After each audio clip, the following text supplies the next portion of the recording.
السلام علیکم ورحمۃ اللہ تعالی وبرکاتہ۔ دوستو، سلمان اظہری صاحب کی اس ویڈیو کو دیکھیے۔ سلمان اظہری صاحب نے بتایا امام مہدی آنے والے ہیں، امام مہدی رضی اللہ تعالیٰ عنہ کا آنے کا وقت قریب آ رہا ہے۔ تو چلیے ویڈیو کو شروع کرتے ہیں۔ الحمدللہ میں محسوس کرتا ہوں، میں بطور مسلمان یہ ضرور کہوں گا کہ ہندوستان کو کوئی خطرہ نہیں ہوگا انشاءاللہ۔ ہم زندہ ہیں، ہم اس ملک کی حفاظت ضرور کریں گے۔ ان بھگوا لوگوں کی طرح سے نہیں ہے جو صرف اور صرف چیخنے اور چلانے والے ہیں۔ خون کی ضرورت پیش آئی انشاءاللہ پیش کریں گے، بزدلی نہیں آئے گی۔ لیکن بات تجزیے کی کہہ رہا ہوں، چھوٹا ملک، بہت بڑی طاقت، مقابلہ سمجھ میں نہیں آتا۔ اور خود اکیلا بھی نہیں، نیٹو فوجیں پوری لے کر، تقریباً 40 کنٹریز کی فوجیں لے کر کے اتر رہے ہیں۔ مارا بھی، توڑا بھی، ختم بھی کیا۔ 20 سال کے بعد حاصل کیا ہوا پتہ نہیں چل رہا ابھی تک۔ بھائی دوسری جنگیں پیٹرول چرانے کے لیے، تیل چرانے کے لیے ہوئی، یہاں کیا چرانے کے لیے آئے تھے؟ کبھی آپ نے سوچا یہاں کیا چرانے آئے تھے؟ عراق میں تو سمجھ میں آتا ہے کہ زبردستی نافذ کر کے وہاں سے پورا تیل چرا کے لے گئے، دوسری جگہوں پر اپنی قوت جمانی۔ یہاں کیا تھا تمہارا؟ کیا تکلیف کیا تھی؟ میں آپ کو راز بتاتا ہوں۔ وہ بہت بڑا سپر پاور، وہ بہت بڑی طاقت، اور ایک بہت چھوٹا سا ملک۔ تکلیف کس بات کی؟ بہانہ تو بنایا تھا القاعدہ کا، خیر ٹھیک ہے۔ اچھا ایک بات یہ بھی آپ کو میں بتاؤں، تاریخ میں پیچھے جائیے تھوڑے 6-7 سال پہلے، بلکہ یہ جنگ شروع ہوئی 2001 میں، کس بات پر؟ کہ ابن لادن کو ہمارے حوالے کرو۔ انہوں نے منع کیا، یہی ایک وجہ تھی جنگ کی، بن لادن کو ہمارے حوالے کرو، ہمارے حوالے کرو۔ امریکہ اتر پڑا، مارا۔ 14 سال کے بعد پتہ چلتا ہے کہ وہ تو پاکستان میں تھا۔ کہاں مارا گیا بن لادن؟ ان کی رپورٹ کے مطابق، مجھے نہیں معلوم کہاں مارا گیا۔ پاکستان میں مارا گیا۔ تو پھر افغانستان میں کس کے لیے لڑ رہے تھے؟ اگر وہ وہاں بیٹھا تھا تو افغانستان میں کیوں لڑے؟ مر گیا بن لادن تو پھر 6 سال تک کیوں بیٹھے رہے؟ یہ ایک راز ہے میرے عزیزو۔ نہ بن لادن کی ضرورت تھی ان کو، نہ کسی اور جماعت کی ضرورت تھی۔ میں جو محسوس کرتا ہوں وہ صرف یہ ہے کہ وہ بشارت مصطفیٰ تھی۔ میرے آقا صلی اللہ تعالیٰ علیہ وسلم کی ایک حدیث ہے، ہو سکتا ہے مسلمان زیادہ پڑھتے نہیں لیکن دوسروں کی پوری نظر ہے۔ حضور پاک صلی اللہ علیہ وسلم نے فرمایا قیامت کے قریب خراسان سے ایک جماعت نکلے گی۔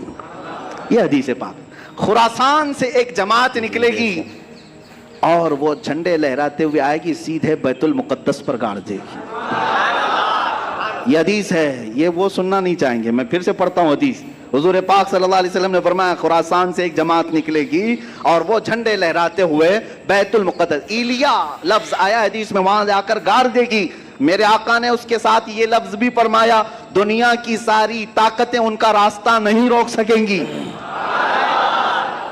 ٹینشن اس بات کا ہے۔ اب آپ خراسان کس کو کہتے ہیں یہ اب میں آپ کے حوالے چھوڑتا ہوں، تلاش کر کے لاؤ کہ خراسان کس کو کہتے ہیں، خراسان کہاں ہے۔ یہ تھوڑا بہت تو آپ کو بھی محنت کرنی پڑے گی۔ پورا میں کھل کر کے بولوں تو بہت سارے لوگوں کو پھر تکلیف ہو جائے گی کہ اچھا خراسان کی یہ حدیث پھر سے آپ اسی پر فٹ کر رہے ہیں۔ نہیں، میں تو حضور کی حدیث سنا رہا ہوں کہ خراسان سے ایک جماعت نکلے گی۔ یہی ڈر تھا بڑی طاقت کو کہ وہاں سے کوئی جماعت نہ نکلے جو اسرائیل کے تک آ سکے، جو بیت المقدس تک آ سکے۔ اپنی ناجائز اولاد کو بچانا تھا، اس لیے کہ وہاں سے کوئی آنے والا یا اٹھنے والا دکھے تو بار بار حملے کیے جائیں گے۔ تم 1000 حملے کر لو لیکن فرمان مصطفیٰ ہو کر رہے گا۔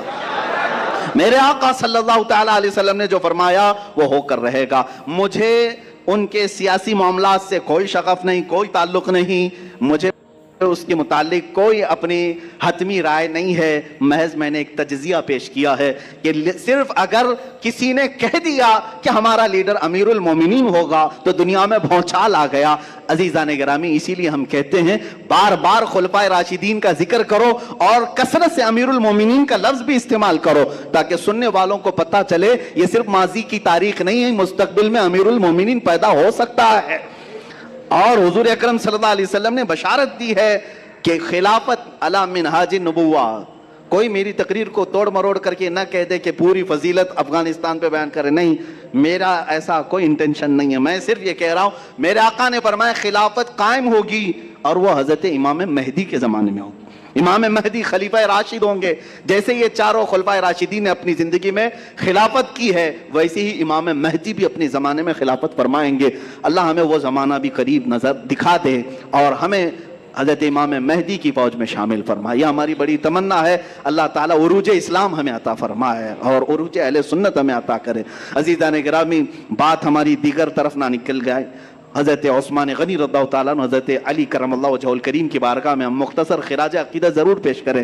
ان دونوں کی زندگیوں سے بھی جو لب لباب ہمیں ملتا ہے وہ صرف اور صرف گھومتا ہے حضور پاک کی زندگی کے ارد گرد. حضرت عثمان کا ہر لمحہ آپ دیکھیں میرے آقا صلی اللہ علیہ وسلم کے عشق و محبت میں ہی گزرتا ہے.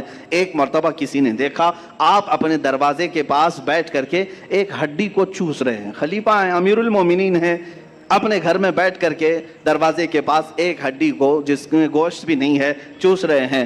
کوئی صحابی آئے اور کھڑے ہو گئے, خلیفہ مسلمین امیر المومنین آپ یہ کیا کر رہے ہیں؟ حضرت عثمان رضی اللہ تعالیٰ عنہ کہتے ہیں مجھے اس سے کوئی غرض نہیں اس ہڈی سے, لیکن ایک بار میں نے میرے آقا کو ایسا کرتے ہوئے دیکھا تھا.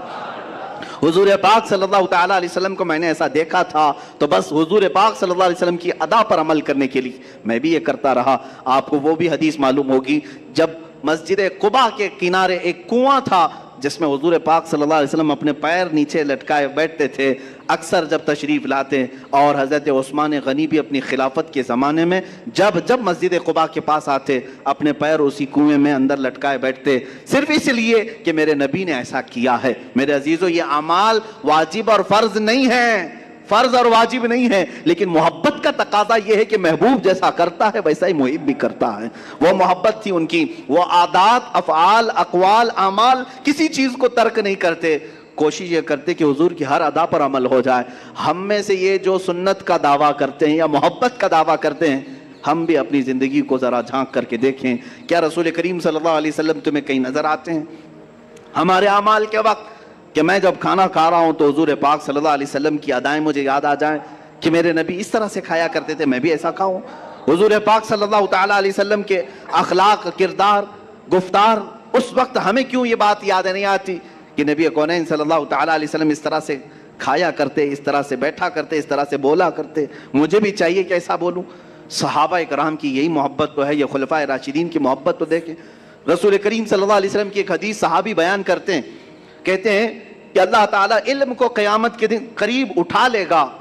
صحابہ نے پوچھا علم کیسے اٹھایا جائے گا؟ حضور نے فرمایا اللہ تعالیٰ یوں نہیں اٹھاتا, میرا ہاتھ دیکھ رہے انگلیاں, بلکہ علماء کو ان کے درمیان سے اٹھا لیتا ہے تو علم ختم ہوتا ہے. قیامت کے قریب علم ختم ہونے لگ جائے گا, علماء اٹھتے چلے جائیں گے. یہ جو میں نے آپ کو بتایا حدیث بیچ میں کیوں؟ صحابی رسول جب بھی اس حدیث کو بیان کرتے ہیں تو اپنی یہ انگلیاں ہاتھ کی یہ انگلیوں میں ڈال کر کے یوں بتاتے ہیں کھینچ کر کے کہ علم اس طرح سے نہیں نکالا جائے گا. صحابہ سے پوچھتے آپ ہر بار حدیث بیان کرتے ہیں, یوں بیان کرتے ہیں؟ کہا اس لیے کہ رسول پاک نے جب بیان کیا تھا تو ایسا اشارہ فرمایا تھا. صحابہ کا یہ عمل ہے کہ وہ اس اشارے کو بھی ترک نہیں کرتے حدیث بیان کرنے کے وقت. ایک حدیث ہے جس کو حدیث مصافحہ کہتے ہیں, آج تک وہ رواج ہے محدثین کے درمیان, جب وہ حدیث بیان کی جاتی ہے تو مصافحہ کر کے بیان کی جاتی, کیونکہ جب میرے آقا نے بیان کیا تھا جس صحابی کو تو مصافحہ کر کے بیان کیا تھا. عزیزان گرامی, یہی تو اصل زندگی تھی جو انہوں نے لازم پکڑ لیا تھا حضور کی ہر ادا کو, حضور کی ہر ادا کو. اسی کو اقبال نے کہا تھا ان کے جو ہم غلام تھے خلق کے پیشوا رہے, ان سے پھرے جہاں پھرا پھر آئی کمی وقار میں. حضور کی غلامی ہی عروج کا اصل راز ہے, تمہاری کامیابی اور بلندی کا راز یہی ہے. سیدنا عثمان غنی رضی اللہ تعالیٰ عنہ کی زندگی کا جو سب سے خاص وصف ہمیں نظر آتا ہے وہ ہے حیائے عثمانی. آپ دیکھیں یہ بھی مشہور ہے, اور حضرت عثمان کے ساتھ ایک لفظ جڑ کر کے آتا ہے غنی. ایک لفظ کیا ہے؟ غنی, جڑ کر کے آتا ہے. جب بھی حضرت غنی ان کا نام نہیں ہے, لیکن جب بھی کوئی کہتا ہے ہم میں سے تو کیا کہتے ہیں؟ حضرت عثمان غنی. بہت سارے لوگ اپنے بچوں کا نام بھی عثمان غنی رکھتے. غنی تو ان کا لقب ہے, ہاں غنی ان کا لقب ہے. غنی بنو تو پھر اپنے آپ کو بھی غنی کہو, غنی